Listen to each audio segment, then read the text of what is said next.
উঠেছে ঈদের কেনাকাটা। ক্রেতা বিক্রেতার ভিড় রাজধানীর শপিং মলগুলোতে। বাহারি রং আর হাল ফ্যাশনের পোশাক খুঁজছেন ক্রেতারা। রাজধানীর বসুন্ধরা সিটি কমপ্লেক্সে রয়েছেন সহকর্মী হাসান আল মাহমুদ, যুক্ত হব তার সাথে। হাসান, ক্রেতা বিক্রেতারা কি বলছেন আর ভিড় কেমন লক্ষ্য করছেন? ভিড়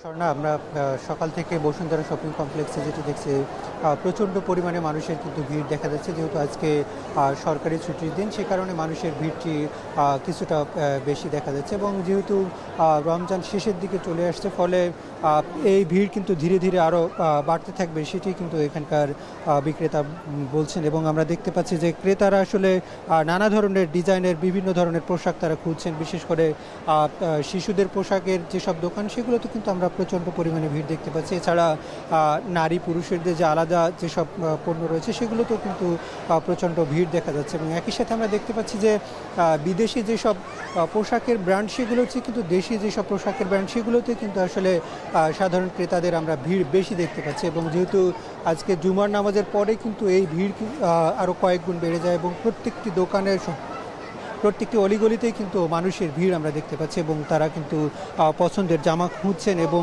তারা দরদাম করে কিনছেন। এবং তবে বিক্রেতাদের পক্ষ থেকে যেটি দাবি করা হচ্ছে যে এখন পর্যন্ত তারা যে লক্ষ্য নিয়ে এই এবারের ঈদের জন্য যে প্রস্তুতি নিয়েছিল, সেই প্রস্তুতি তারা কিন্তু সেই অনুযায়ী বেচা বিক্রি করতে পারছেন। তবে ক্রেতারা বলছেন আসলে দাম এখন পর্যন্ত বিক্রেতারা কিছুটা বেশি হাঁকাচ্ছেন, যদিও গত বছরের তুলনায় সেই দাম কিছুটা বেশি বলছেন এখানকার ক্রেতারা। তবে কিছুদিনের মধ্যেই সেই কিছুটা সমাপ্তি হবে এবং তারা একটি ন্যায্যতার ভিত্তিতে এখানে কিনতে পারবেন, এমনটাই প্রত্যাশা কিন্তু করছেন। তো এই ছিল আমার কাছে এখান থেকে সবশেষ পরিস্থিতি। স্বর্ণা।